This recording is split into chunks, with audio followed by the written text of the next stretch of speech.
رياض الصالحين.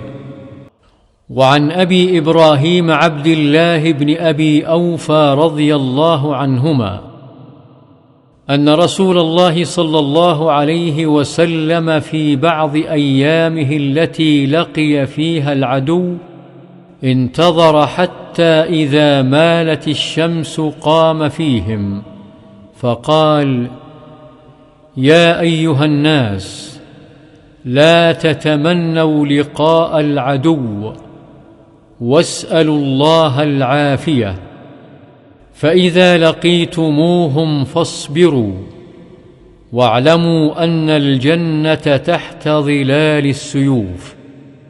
ثم قال النبي صلى الله عليه وسلم: اللهم منزل الكتاب ومجري السحاب وهازم الأحزاب، اهزمهم وانصرنا عليهم. متفق عليه.